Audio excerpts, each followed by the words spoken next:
You are now listening to The Box Out with Kahlil Thomas and Jason Kahlil on the One Podcast Network. Let's get it.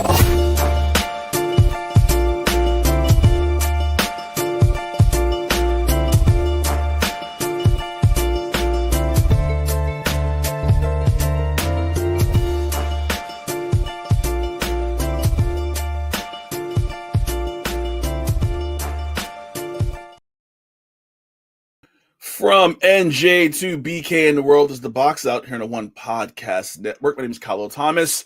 It is great to be back. It's so happy to be here. So happy.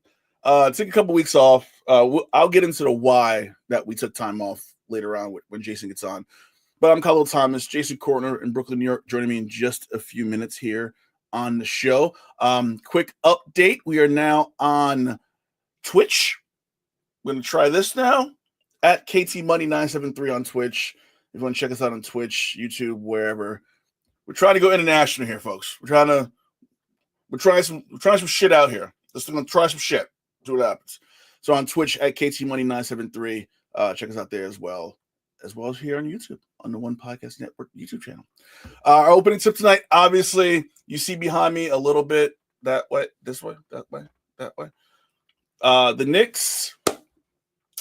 Going into the series, I'm not going to lie. I'm going to be honest. I'm going to be forthright.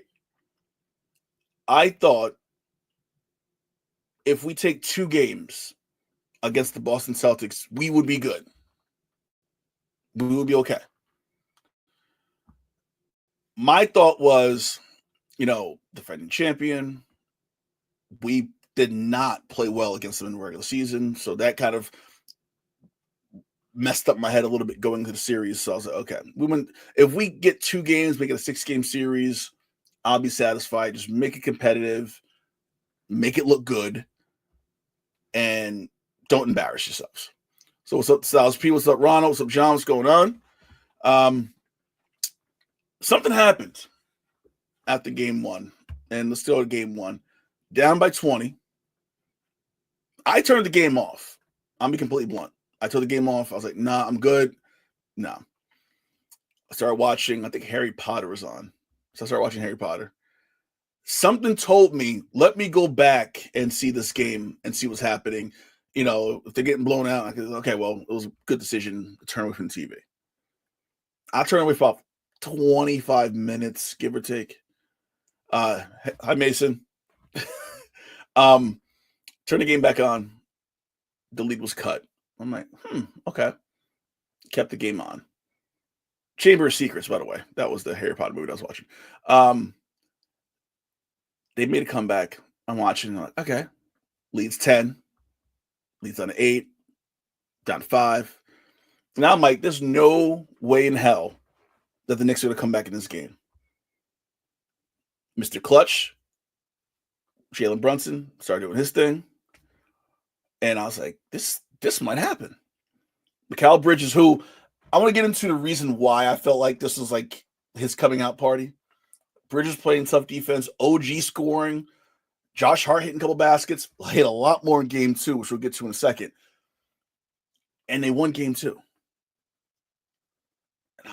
Game 1. And I'm like, okay, got game 1, came back from 20 points down, come back, cool. We go to game 2. Down by 20 again. I did not turn TV off this time. I was doing the podcast last night with Bruce Morrow, his show, Armchair. What's up? Wednesday nights here on the One Podcast Network. So I was doing a show, but I was watching kind of the game time in my corner of my eye, and they were down by 20 again. As I bring in Jason Kahlil. Hey, what's up, bro? Not much, man. Blue and orange skies, man. It's a beautiful, beautiful, beautiful week. So I'm talking about game 2. I'm talking about game 1, how I turned the TV off. I turned from game 1. I was like, I'm turning away from it. Started watching Harry Potter. Turn back. We won. Down by 20 last night. I'm doing the show with Bruce last night. So I'm watching the game down by 20 again. I'm like, oh, shit. Here we go. As his show's ending, we're coming back again. I'm like, oh, Jesus, again. So the show's over. I run the TV over here. And all of a sudden, Bridges, who scored no points in the first 3 quarters, turned it on. Brunson turned it on. Mitchell Robinson, who we talked about all year, how how important he is. Yep. Stepped it up big time defensively. Bridges, again, defensively. And they won game 2. So now we're up 2-0 coming back to New York. What were your thoughts about not just game 1, but both games? I thought the Knicks showed their resiliency, and we talk about all year how this team was built for the playoffs, and we saw the Houstons and Oklahoma, how those teams treated the regular season, and I think the Knicks, to their credit, like they didn't really show all their cards. They wasn't out here like, hey, we're gonna play relentless defense from October to March. What they did though is find the right mix and balance. Like, hey, when Brunson went out, these other guys' confidence boosted. So like they were ready. They were ready for this. Like Detroit, like we talked in the chat, Detroit really toughened them up.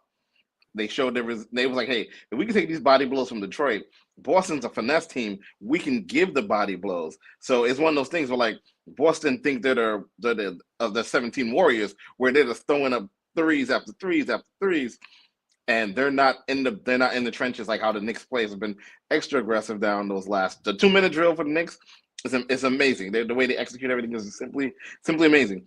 But what my thing is, I went from thinking, hey, the Knicks might get 2 games here at best. Now, if they get game 3, that's a clear path to the finals. Because I think with Cleveland being banged up, Indiana is pretty much it's probably be a crapshoot in another fight.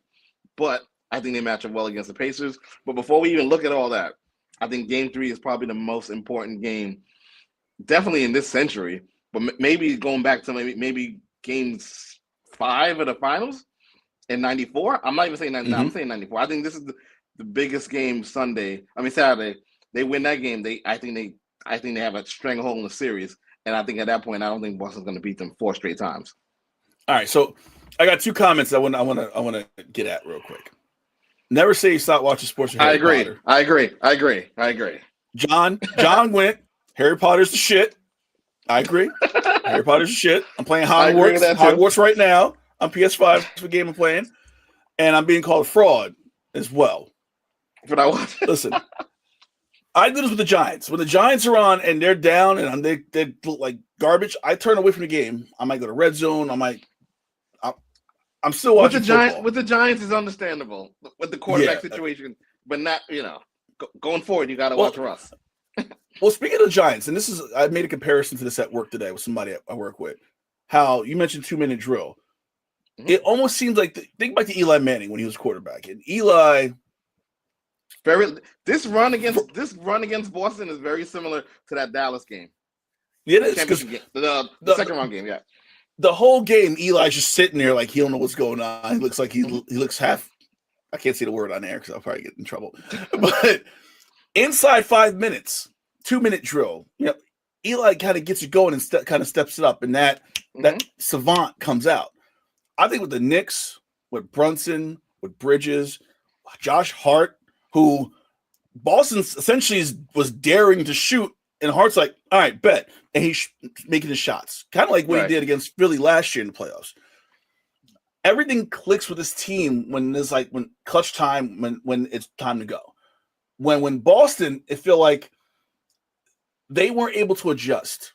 Going back to game 1, you missed that many threes. You would think game 2, like, hey, all right, that didn't work. Let's pull it back. Let's try this. I think Jaylen Brown kind of figured it out and was driving to the basket more, was trying to get inside and draw fouls. Tatum didn't get it. Holiday didn't get it. That team just did not understand, like, hey, maybe we shouldn't shoot as many threes. And the Knicks took advantage. Can Boston get out of that mindset of, okay, we're going to live by the 3, die by the 3, or, are they just destined to be this team that's going to just shoot 45, 50 threes a game? I think 2 things that I'm leaning towards is my second thought, which is I think, one, Boston can get out of it, but I'm leaning towards the fact I don't think they respect the Knicks.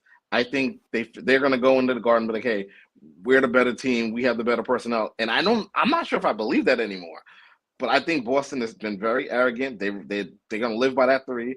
We saw Tatum had he could have had an easy clear. I'm going to pop this 3. Even though they had, at that point, they scored no points. I think it was like they went on an 8-minute stretch where they had no points until he got his dunk, which also shows their arrogance. They ran the same play twice towards the end of the game. And Mitch, to the credit, he didn't pick him up early. He picked him up late. and we saw how that outcome ended. So I don't think they don't have an, and we kind of gloss over this with Boston because they had an easy path to the championship last year. They didn't play the Knicks. The Pacers, it gave them a little, Pacers was a threat, but it wasn't really much of a threat. And I forgot who they swept in the first round. But with all that said, I think they have to determine who's their closer.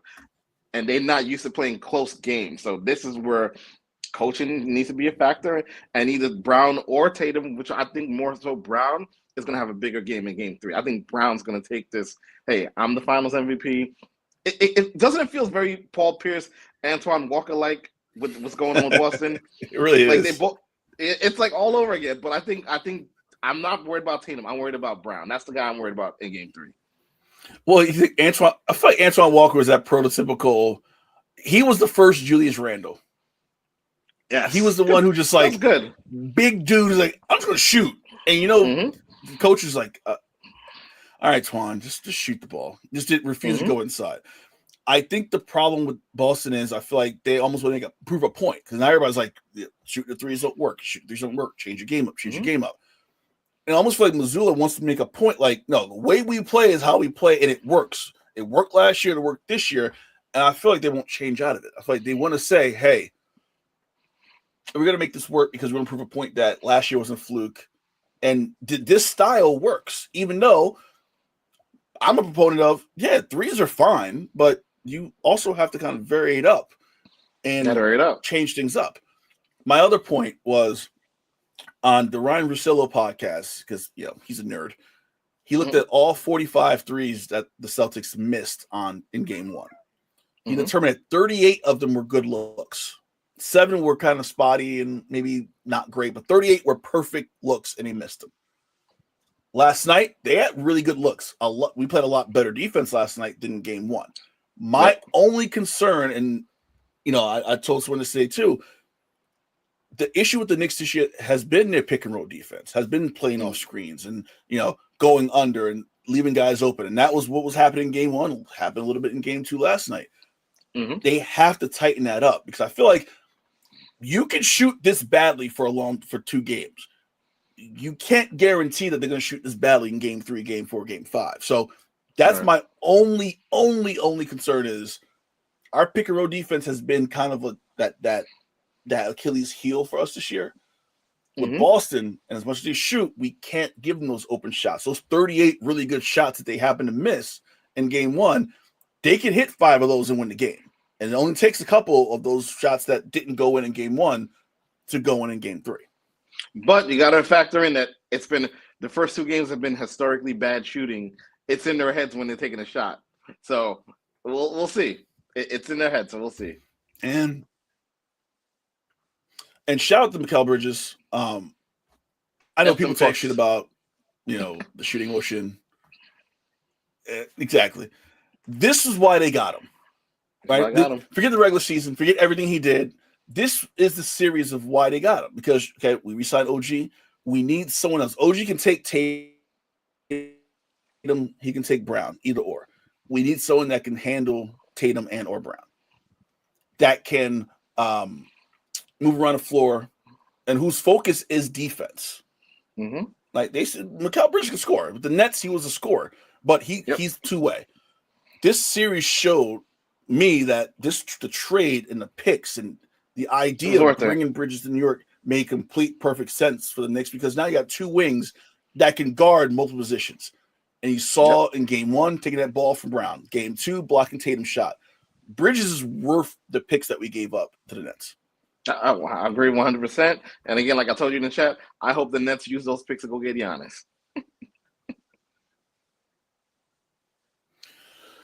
That's another conversation. So we come back home, game 3 on Saturday. And that afternoon after that, which is weird. At like 3:30. I think they kind of knew. They was like, hey, listen, the city might burn if it's at 8:00 at night. I mean, things might get looted in Macy's and who knows what else if the Knicks go up 3-0. Listen, shit got kind of weird yesterday after that game. In Boston or you saw a video of the fan getting beat up in Boston? What was the video of the usher trying to get people out? That was hilarious. New York. That and then In the Garden, I guess they're trying to get people out. Yeah. And Usher's trying to get people out, and people aren't leaving. And she's like, I need security help. No one's leaving. Everyone's just staying put in the Garden, not going anywhere. And she's getting zero help. It was the greatest thing to see. How do you feel about Game 3 on Saturday? I feel like the Knicks have not put together a complete game in neither series at home. And I think Saturday is a very good opportunity to do that. I think with knowing Tibbs and knowing Brunson, I feel like in their head they know they got to win Game 3 because you do not want to go back to Boston 2-2. I think 3 is the one they got to get. See, I'm the opposite. I'm almost content with them losing Game 3. So you're saying they got to get one pressure, but knowing like they get one. They don't have to. It's not going to be a sweep. I think the idea that this is going to be a sweep, it needs to get out of our heads. I think we get one, make it 3-1, go back to Boston and finish it. I do not think Boston's just going to roll up and get swept. I think they'll take one. I can see the series ending in 5. 6, if necessary. I would prefer 5. And I think the Knicks winning those 2 games in Boston definitely showed that the Knicks can win in Boston. So we have to go back to Game 5 to finish it off. They can do that. It's going to be tough. All I know is that the series does not need to extend past 6 games. Because if it goes 7, I don't give the Knicks much of a chance. No, that's same here. Not a shot. But I'm saying 5. Are you saying 4? I'm leaning towards 6. Actually, you know what? I'm going sweep because I think they see the sense. I think they see the sense of urgency. Both teams do, and I think desperation ball. The Knicks have been playing that all year. Boston, they're in deep waters now. So I don't know if Tatum has it in him. I don't know if Brown has it in him. We don't know if we're gonna get Porzingis if he's still sick. Hopefully they feed him some street meat when he comes back. You know, he knows all the good street meat vendors in New York. So hope they know the assignment this weekend. But I think the Knicks go for blood on Saturday. And for those wondering, the best carts are it's near World Trade Center. Yep. On that street, the Diamond District. Those are the best food carts in New York. I'm just gonna put that out there. I don't know if there's any good ones by the Garden though. I never really tried. There aren't. No, there's none. You might get some good ones up near closer to Central Park. Close to Central Park, up near Radio City. They got some really good ones over there. But those are 24-hour ones. Yes. Yeah, near Penn Station, there's like hot dogs and like peanuts. That's about it. That's all they got over there. Peanut cart, hot dog cart. That's what they got near the Garden. Oh, good question. Who do you think comes back? Who do you think has a better chance of coming back, Boston or Cleveland? We get to Cleveland because I'm in shock at what I'm seeing with Cleveland. Although, and obviously you're gonna make the excuse for Cleveland. Sorry, I'm gonna get to this for Knicks in 7. Bruce, host of Armchairing. Knicks have not even played well yet. I agree. I think that's for Bruce Morrow. That is a compliment for the Knicks. I'm liking this. I'm liking this right now. Bruce is giving us a compliment, so I feel good about this now. I think this could work. I don't think Game 3 is a must-win. I do think they have to pull the one out in New York. I think that's the most important thing they have to figure out. Before we go to Cleveland, actually, I want to get to this because one of the people on right now, I want to get at, and that's my father, John Thomas. We've been arguing back and forth about Denver OKC, and my dad's an old man. He's old school. He believes in experience, and he believes in you act like you've been there before, and blah blah blah. And Denver beat OKC game 1. He's like, told you, see, they no experience. I mean, young boys did it. And then OKC blows them up to 43 points. My view is I think OKC getting to the second round got them the experience that we've all talked about that they needed. They got to the second round. were not successful in the second round last year, got knocked out. Mm-hmm. In the second round now, they got that experience. Number 1 seed in the West against the Denver team that honestly, there's holes, right? Nikola Jokic is going to get his thing. Aaron Gordon, game to game, he might score 20, he might score 4. Murray, same thing. Murray can have a great shooting night, shoot 15 for 22, have a shooting night where he shoots 5 for 30. Right. In this series, tied 1-1, you had the close game that Denver took in game 1. You had the blowout that OKC took in game 2. Where does this series go? Do you think OKC took that punch in game 1 and said, okay, we know what to do now? Or do you think it's an experience where Denver's like, you're coming to us now. We're going to take you out? I think this series is over in 5. I think Oklahoma saw the errors of the ways in game 1, that bullshit fouling late, kind of screwing up their whole thing. That was a giveaway game. And kind of what Oklahoma did in game 2 is what I thought Boston would have done in game 2. And they didn't, so that's why I think Boston's a little finished. But OKC, they're pissed off. They lost game 1. I think it's a wrap. I think it's a wrap in 5. And you're right. I think they did learn from last year. And to be honest with you, I don't think Denver should have beat the Clippers. I don't know what happened in that series towards the last 3 games. But nevertheless, they showed their poise as, we forget that championship was not too long ago. But to me, they don't really have a strong head coach. Jokic is kind of yelling at players. That seems like it might be growing a little thin. But I think OKC is going to put a whooping on them in Denver and possibly get 2. I also think the problem becomes, you're right, the championship was not far that was not far ago. It was a couple years ago. A couple years ago, yeah. But they've done this kind of really slow burn of just letting people go. Bruce Brown, KCP, these names that were big pieces. Christian Brown was going to be the guy. I think he's still trying to figure out what he is and trying to figure out. I think them fire Mike Malone, bringing in, having the assistant interim is hurting them. What I do think is, and that was a bullshit foul in game 1. I'm going to say that right now. I think Denver. I agree. I think OKC needed that punch in the face. I think OKC needed to go, okay, SGA can't do it all. In game 1, Denver keyed in on him late and said, okay, everybody else beat us. And no one else could beat them. They play great defense. There's a lot of plays in that game. And I was like, oh shit! Like, you forget about Caruso all the time. You forget about Chet had a couple good defensive stands. Jokic is going to get what he gets. I think we have to come to terms with the fact that Jokic is going to get his points. The idea is, if Aaron Gordon scores 20 points, you lose the game. Now, I think that's my X factor every single game. If Aaron Gordon scores 20, you lose. Not so much if Jamal Murray scores 20. If Aaron Gordon gives you 20, 25 points, you're going to win that game. And I think OKC really needs to kind of key in on him. Jokic, get his. Go eat. But make sure everybody else is settled in. I think OKC getting that punch in the face game 1, coming out game 2 saying, we're not the little brother. Don't do that. That's going to help. I think you said Jokic getting frustrated because Jokic is seeing this team being methodically taken apart every year. A piece here, a piece there. That window's closing, and I think he's starting to get aggravated. And I agree. Leaning on other people to step up and on basis. And 9 out of 10 so times. I'm hoping. I thought they were real lucky to get game 1.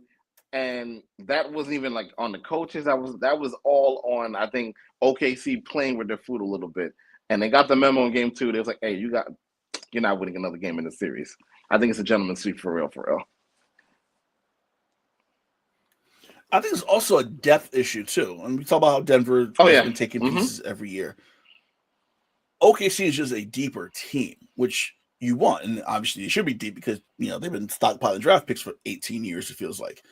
But depth becomes a thing in the playoffs. And I feel like OKC could run out 10 guys and not like 7 good guys, 3 scrubs. Like they can run out 10 legitimate players that play okay defense. I'm not saying okay defense, but that can score when he needs to score. I think it goes back to like a Boston situation. If OKC shots are falling, that's a problem. If SGA's not getting to the line, that's a problem. They got to kind of figure that out. Here we go. Wait. I think the argument continues now. That's the immaturity losing game one. You mean to say that they still figured things out? No, they figured it out in game two. They figured it out in game two, and that's why they won by 43 points. They figured it out. So I really do think that they figured it out. I think you got to take a punch. You took the punch. Take a punch. Now you move on. And now you go on the road to Denver. You could beat Denver. You've shown that you not only could you beat Denver, you could beat the brakes off Denver. So now it's like, okay, let's get it going. So, okay, we're on the same page. I know I'm going to hear it. I know I'm going to hear it after the show's over. So I'm getting mentally prepared for the argument after we get back. The other series that is shocking the NBA world, Cleveland down 0-2 to the Indiana Pacers. Tyrese Halliburton having flashbacks to beating us in New York last year. What can you say about this series besides, Cleveland's missing guys and, Indiana's taking advantage?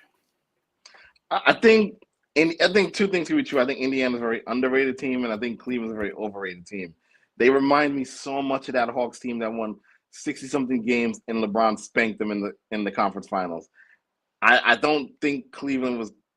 They caught a lucky break catching a dismantled Miami team, but when they have to feel some adversity, I think they're just not there yet. And I think those guys being hurt, and Indiana's a very deep team. People don't realize that, maybe because they don't show them enough on national television, but they easily play 8-man deep.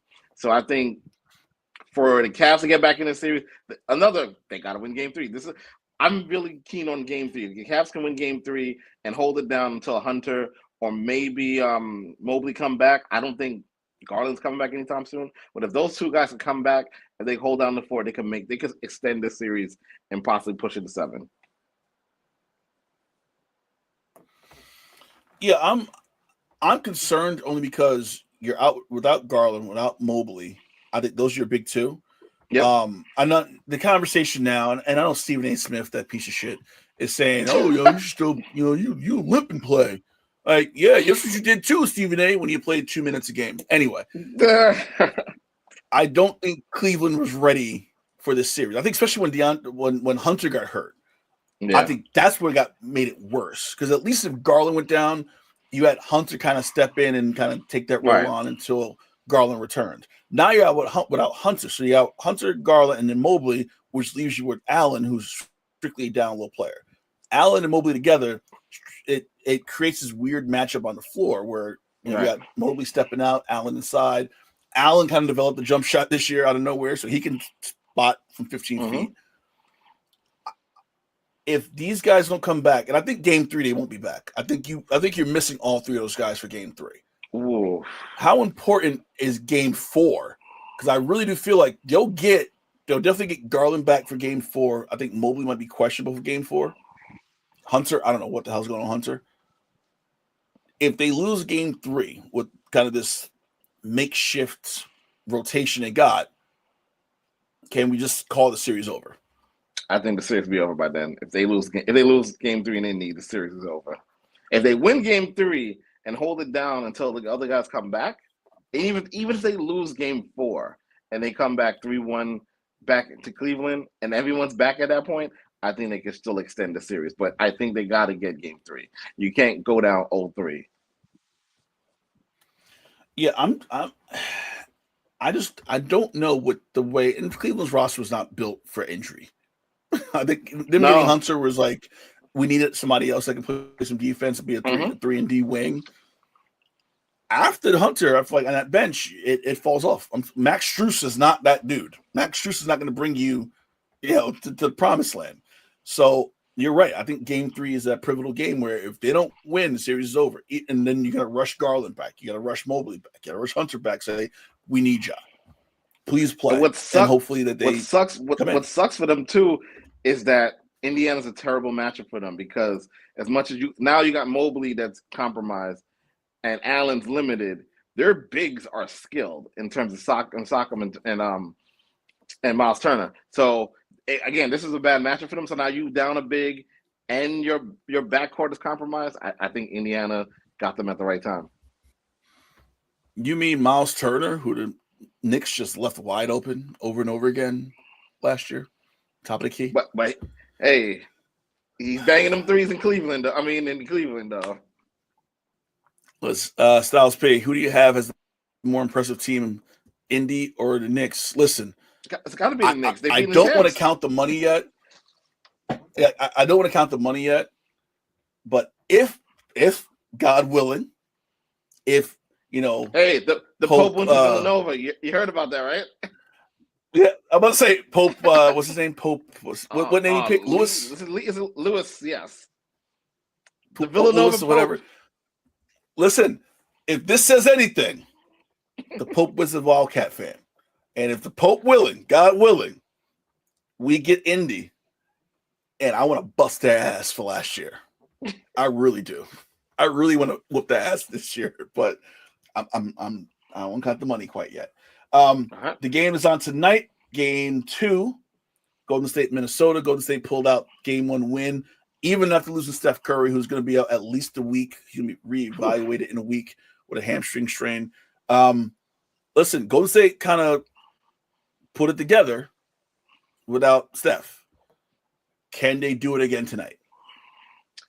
I think they can. I don't think they will. I think they will go back to San Francisco 1-1. However, I think Buddy Hield's playing some of his best basketball right now, and Jimmy in the playoffs. So I think losing Steph will hurt, but I don't think it'll hurt that much because I think Draymond's still Draymond on the boards. This is where I think Kerr's gonna have to open up the bench a little bit, see what else we can get from someone.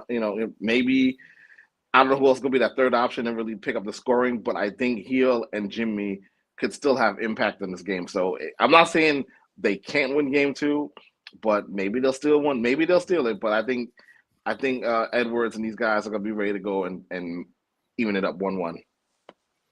I mean, I would assume, obviously, Buddy Hield, we saw it in the Philly series last season when the Sixers with the Knicks. He turns it on. When he's called on, he gets the job done. He turns it on. Yep. This is why you got Gary Payton. This is why you got Kuminga. This is where they step up. Kuminga, especially because Kuminga's kind of been a non-factor in these playoffs so far. I feel like you got to put him out there. I think Gary Payton, number 2, needs to do it. I honestly think Moses Moody might be an X factor as well. I think we really haven't seen his best ball completely.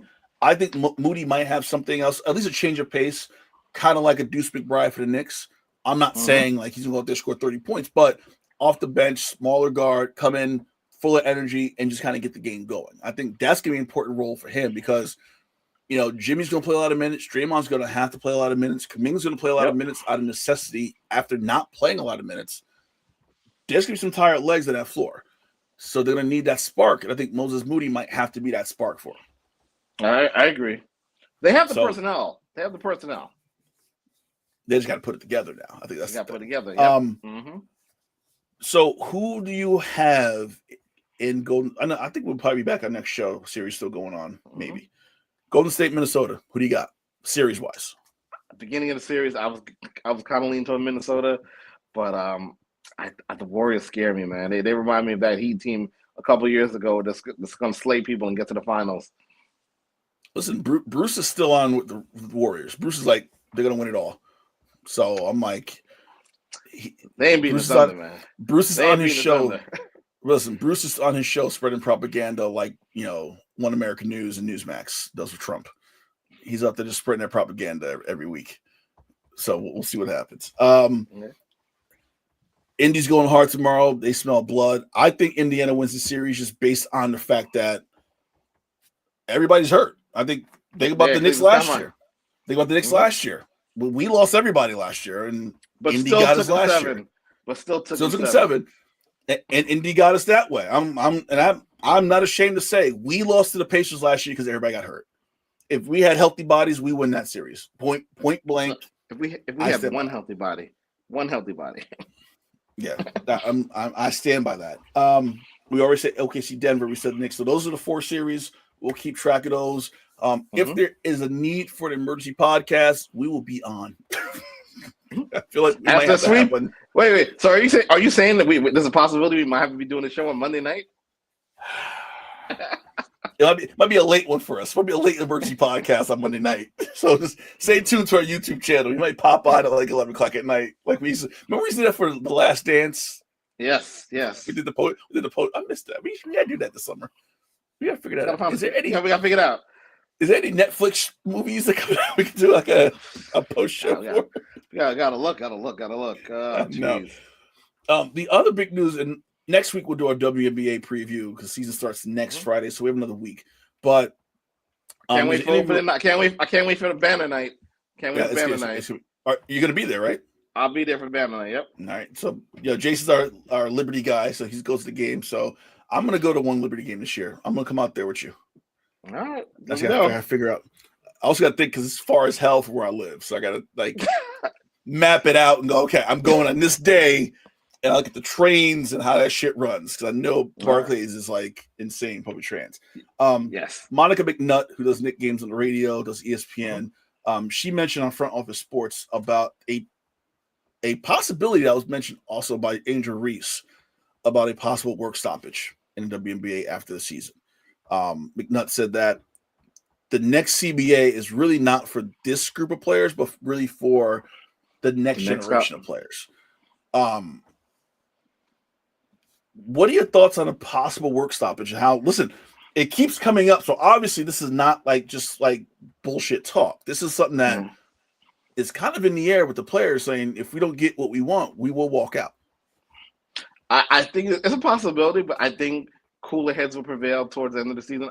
I think especially if you get, let's say you get the Sky and the Fever both making the playoffs, and let's say they match up, God knows the eyeballs are going to be on that series. So I think viewership will be up. The talent's there. People are going to want to see what the rookies are looking like and coming up. LA has a good team.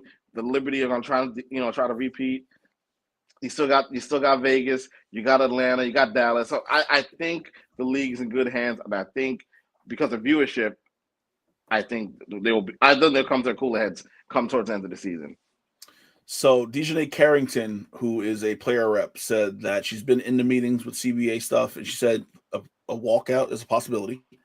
What I forgot too was that new media deal that they signed last year doesn't kick in until next season. Next year, right? So and they already opted out of the CBA after this year, so they're not even waiting for that to kick in. They're like, no, before that starts and before the money comes in, let's renegotiate the contract. The other fact in the article, minimum salary is $66,000, but the maximum salary is around $250,000 per year. So you have some players making 66, 250,000. You have Unrivaled, which started really good, and players getting paid there. But we'll talk about NILs a little bit later too, because there's something interesting that happened with that on that front. How important is the CBA, especially with NIL deals and although Juju Watkins is out for the season, probably with an ACL, she's still going to make some bank. She's getting that bag. How important is CBA to really attract those players and go, come out after junior year? You don't have to stay for your senior year. This is exactly why they got to renegotiate, because now NIL deals are only going to go up until they legislate it or whatever. But now it's like they're in direct. If there's any league that's in direct competition with NIL, it's the WNBA, because now someone can say, hey, I'll make more money staying my junior, hell, even my senior year, than I would make 2 years or 3 years career in the WNBA. So I think it's important to try to figure that dynamics out. Do you think it's a matter of, the NBA has pretty much been a benefactor of this league since it started. And they're kind of making money now. And the NBA is probably like, okay, give us our cut. Like, we want to take it off the top because we want to kind of recoup some of the money that we put into the league as is. Is this a matter of the owners going, we want to make it fair for you and, keep it going? Because, obviously, interest in the game has gone up. Or is it a matter of the owners like, we're just making money. We have to get our money first before you get your money, which is going to create a major kind of push-pull between the players and owners. I think it's definitely leaning towards the owners making their money. But we also got to factor in expansion. We get the Golden State team this year, and we're going to get, what's the next team? Is it Charlotte? No, Portland and then somebody else. Portland, Toronto. Yeah. There you go. So now you're getting 3 teams in the span of 3 years. So there's growth in the league. I just think the players don't want to hear about waiting much longer to get paid. That's the problem. Yeah, I think part of the problem, and I think if you watch the WHL, which is the Professional Women's Hockey League, they get big crowds, there's interest, but I feel like the viewership isn't there. If like there's the New York Sirens, New York Sirens, that's the team that play in Prudential here in Jersey. They're not selling out the arena, so the hard camera side is empty. And everyone's on that camera side. So you see the camera side full of fans, but then behind, you don't see anything. I think WNBA has the advantage of people really giving a shit about this league now and people caring about this league.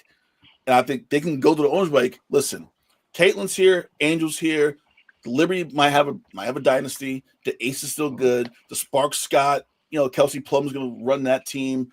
We have all these things in place. Now what do you want? Right? What more do you want from us? I think Juju's coming in a year or two. Juju's coming in. I feel like there's a recruit UConn just got, a freshman. I can't remember her name off the top of my head. But they're saying she could be that next Juju for UConn. So I feel like you have interesting women's basketball going, ratings going up. If Caitlin Clark and the Indiana Fever win the title this year, God bless the league and God bless those players because they're going to get what they want. Because I could see them just getting like triple the salary. So I'm looking forward to that back-to-back at Barclays in July. I think it's the 17th and 22nd that the Fever is going to be in town. Yeah, and like the Fever, they're still like certain teams that the Fever play. They're playing like the bigger arena. I think the Aces, they play at T-Mobile, not at what's that? MGM Grand or whatever the hell. MGM. Yep. Right? Yeah. So, like I said, it's the ball's in the owner's court. Honestly, like you see what's going on. Strike while the iron's hot. And I think the players we're doing our part. Yep. You do our part. You just got us charter flights. We appreciate that. We want more now instead of our legs hurting on the flight. I want a charter flight too. I would love a charter flight. I would love a charter flight. The other thing with NILs, and I know the NCAA, they're close to making their final agreement about the revenue sharing, but the NCAA, obviously being assholes, they want roster limits. I'm like, oh God. So now the judge is like, no, what? Like, stop. The NCAA. What happened to student athletes? But I feel like the NCAA is doing everything in their power, and this banner's still up. I forgot to take the banner down for NBA playoff. We're talking about something completely different. The NCAA is going to do anything and everything in their power to not let this happen, or to do second reference, a Trump administration thing, and just slow walk it all, and just kind of like, oh wait, we have an objection. Oh no. Well, what about this? No, what about this? Do you think this revenue sharing is going to start this year like they're saying it is? Or do you think the NCAA is going to keep dragging this out to the point where we might be back in court all over again, negotiating this whole deal again? Oh, they're going to drag this thing out. They're going to drag this thing out until it's favorable towards them. But we'll see how it plays out. I think, and then you see what's going on with, I don't even know if it's football or it's NIL all together, but now they want to get the president involved. Like, what are we doing? What are we doing here, NCAA? Well, Nick Saban met with President Trump, and we know Saban's against players getting paid because, God forbid, That's why he left. That's why he left. He can make a fortune, but the players can't make any money because they're indentured servants to Nick Saban. Talk to Trump. Now Trump wants to step in because, God forbid, everything he touches when it comes to money and trade is awesome.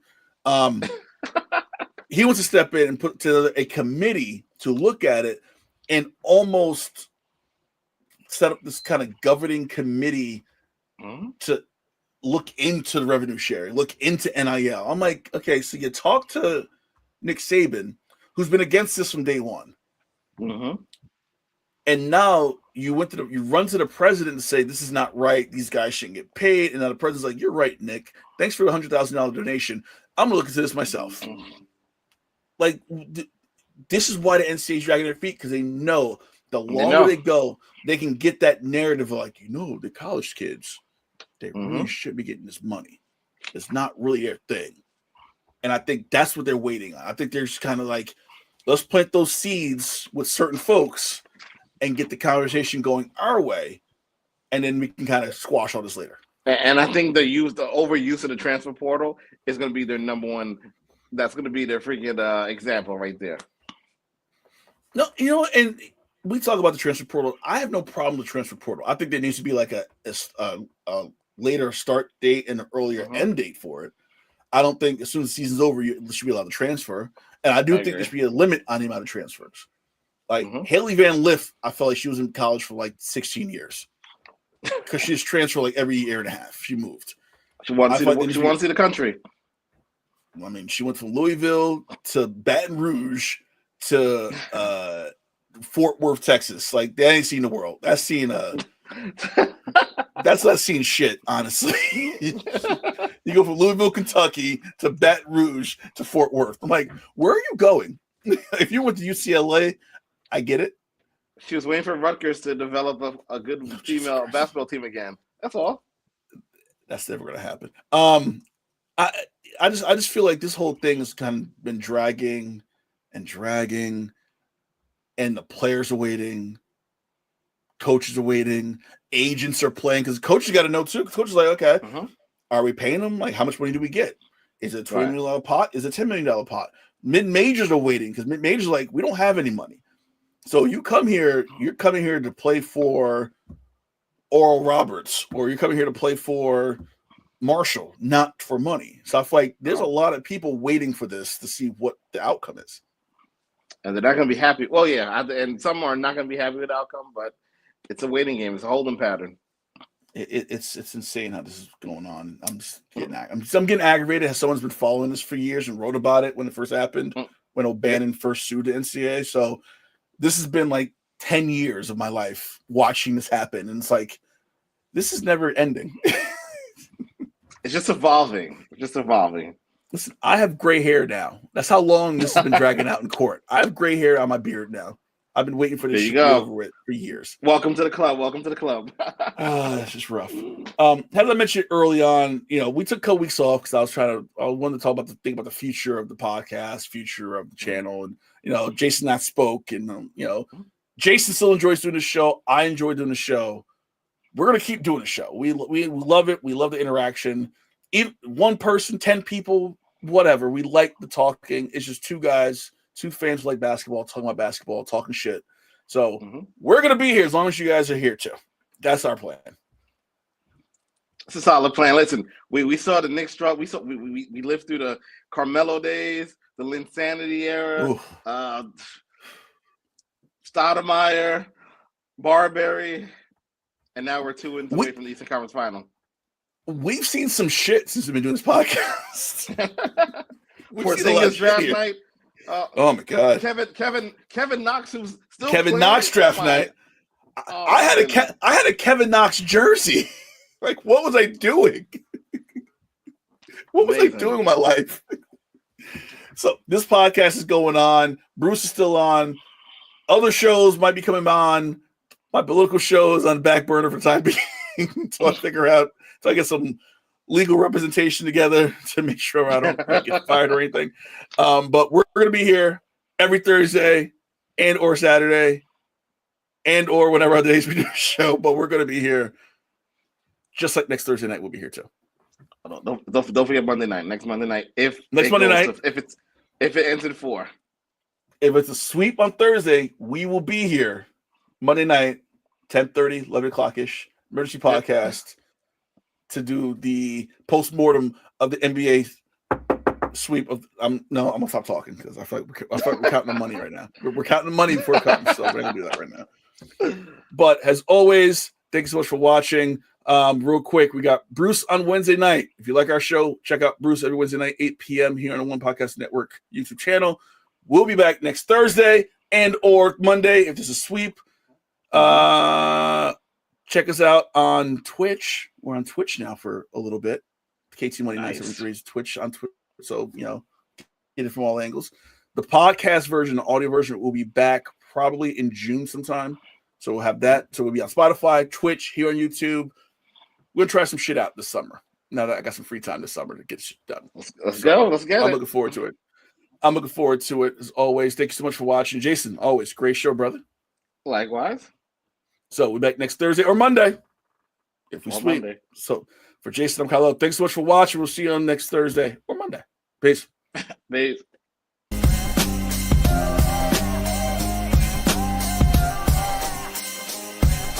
This has been The Box Out with Kahlil Thomas and Jason Kortner. Subscribe now for the best tri-state area basketball talk.